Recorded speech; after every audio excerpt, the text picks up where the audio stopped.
दोस्तों, स्वागत है आप सभी का। और आज मैं आपके लिए लेकर आया हूँ पोषण के ऊपर फिर वापस से कुछ क्वेश्चन। ठीक है, खेल तथा पोषण। तो शुरुआत करते हैं अपने पहले क्वेश्चन की। और इससे पहले मैंने आपको 50 क्वेश्चन करवा दिए थे। ये चैप्टर वाइज क्लास चल रही है, तो जो नया है चैनल को सब्सक्राइब जरूर करें, बेल आइकॉन जरूर प्रेस करें। और डेली की क्लास में अगर हमसे जुड़ना चाहते हैं तो इस नंबर पर आप व्हाट्सअप कर सकते हैं या चैनल को सब्सक्राइब कर सकते हैं, जिससे आपको नोटिफिकेशन मिलता रहे जिस आपकी डेली प्रैक्टिस क्लास हो रही है। पहला क्वेश्चन आपके सामने, सभी तरल तथा ठोस पदार्थ जिसमें मनुष्य खाता है तथा पाचन क्रिया द्वारा पचाता है वो क्या कहलाता है? बताइए।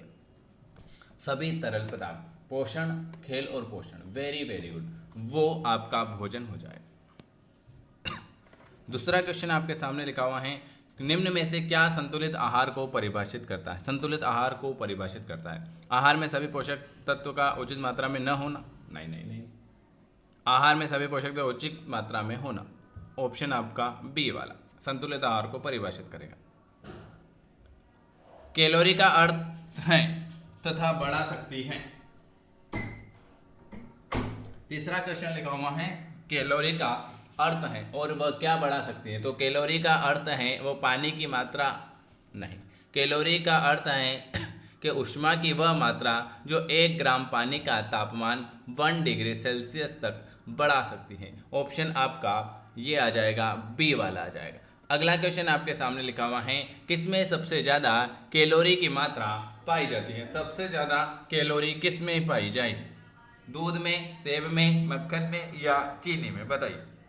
वेरी वेरी गुड, सबसे ज़्यादा कैलोरी जो होती हैं वो आप सभी को पता है कि मक्खन में होती है। मक्खन में, श्री कृष्ण भगवान में मक्खन का सेवन करते थे, तो सबसे ज़्यादा कैलोरी मक्खन में होती है। कठोर शारीरिक श्रम करने वाले व्यक्ति के लिए आवश्यक कितने किलो कैलोरी की मात्रा? सब शारीरिक श्रम, कठोर के लिए जो है ना वो 3500 से 3000 आ जाएगा, 3500 से 3000। अगर गर्ल्स की बात करें थे तो 2500 से 3000। एक सामान्य वयस्क व्यक्ति को एक दिन में कितनी, सामान्य की बात कर लेते हैं तो सामान्य के लिए आपको चाहिए 3000। जो नॉर्मल दिन भर काम नहीं करता है और सोता रहता है उनके लिए नॉर्मल 3000। भोजन में उपस्थित विभिन्न पोषक तत्वों का शारीरिक क्रियाओं के लिए उपयोग क्या कहलाता है? पोषण, पोषक तत्व, खाद्य असहनशीलता या अल्पाहार? भोजन में उपस्थित विभिन्न पोषक तत्व उसे हम कहते हैं पोषण। ये सब क्वेश्चन एग्जाम में पूछे हुए हैं। कौन सा एक भोजन का वृहत पोषण तत्व नहीं है? भोजन का एक वृहत पोषण तत्व कौन सा नहीं है? वेरी गुड, खनिज। अगला क्वेश्चन क्या लिखा हुआ है आपके सामने, कौन सा एक साधारण कार्बोहाइड्रेट का उदाहरण है? साधारण कार्बोहाइड्रेट का उदाहरण कौन सा है? ग्लूकोज, सुक्रोज, लैक्टोज, यह सभी साधारण कार्बोहाइड्रेट का उदाहरण, ग्लूकोज, सुक्रोज, लैक्टोज, ये सभी। कौन सा एक जटिल कार्बोहाइड्रेट का उदाहरण है? जटिल कार्बोहाइड्रेट का उदाहरण कौन सा हो जाएगा? बिल्कुल सही, लैक्टोज, शलगम, गाजर, ये हैं जटिल कार्बोहाइड्रेट। अगला क्वेश्चन आपके सामने क्या लिखा हुआ है, निम्न में से क्या प्रोटीन का कार्य नहीं है? प्रोटीन का कार्य कौन सा नहीं है? तो ऊतकों की मरम्मत करना, मांसपेशियों का निर्माण करना, हार्मोन्स का उत्पादन, ये प्रोटीन का कार्य नहीं है। किस पोषक तत्व को बॉडी बिल्डिंग पोषक तत्व भी कहा जाता है? किस पोषक तत्व को बॉडी बिल्डिंग पोषक तत्व भी कहा जाता है? तो प्रोटीन को। किसको भाई? प्रोटीन को।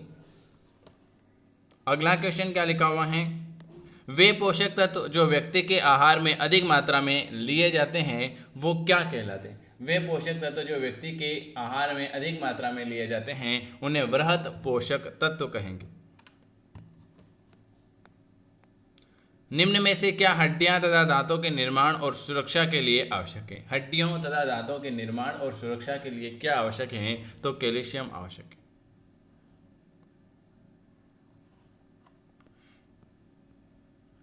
कौन सा एक संतृप्त वसा का स्रोत है? संतृप्त वसा का स्रोत कौन सा है?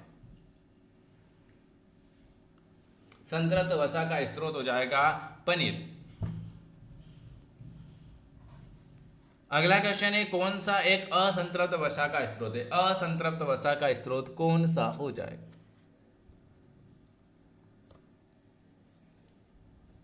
मूंगफली, सरसों, तिल, यह सभी। निम्न में से क्या शरीर के तापमान को नियमित तथा कोमल अंगों को सुरक्षा प्रदान करता है? 17 नंबर का बी वाला, वसा। कौन सा पोषक तत्व एंटीबॉडी उत्पन्न करता है? एंटीबॉडी कौन सा पोषक तत्व उत्पन्न करेगा? एंटीबॉडी कौन सा पोषक तत्व उत्पन्न करेगा? प्रोटीन। आहार में पशुजन्य प्रोटीन अधिक होने से निम्न में से कौन सा रोग हो सकता है? आहार में पशुजन्य प्रोटीन अगर अधिक होता है तो कौन सा रोग हो सकता है? वो हो सकता है हृदय रोग, गुर्दे में पथरी, महिलाओं में एनीमिया। ऑप्शन आपका डी वाला। कौन सा पोषक तत्व आहार के सूक्ष्म पोषक तत्वों का उदाहरण है? खनिज और विटामिन, यह दोनों। कौन सा खनिज हमारे शरीर में अधिक मात्रा में पाया जाएगा? अधिक मात्रा में पाया जाएगा कैल्शियम। कौन सा एक मैग्नीशियम का स्रोत नहीं है? मैग्नीशियम का स्रोत जो है साबुत अनाज है, ब्राउन राइस है, मीट है, लेकिन आयोडीन नमक मैग्नीशियम का स्रोत नहीं है। ऑप्शन आपका डी वाला आएगा। हीमोग्लोबिन में कौन सा खनिज अधिक मात्रा में पाया जाएगा? हीमोग्लोबिन में आयरन जो होता है वो सबसे ज्यादा मात्रा में पाया जाएगा। कौन सा विटामिन वसा में घुलनशील नहीं है?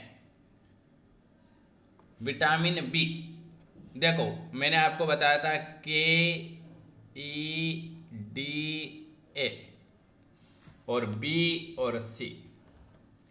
वसा में घुलनशील कौन सा नहीं है?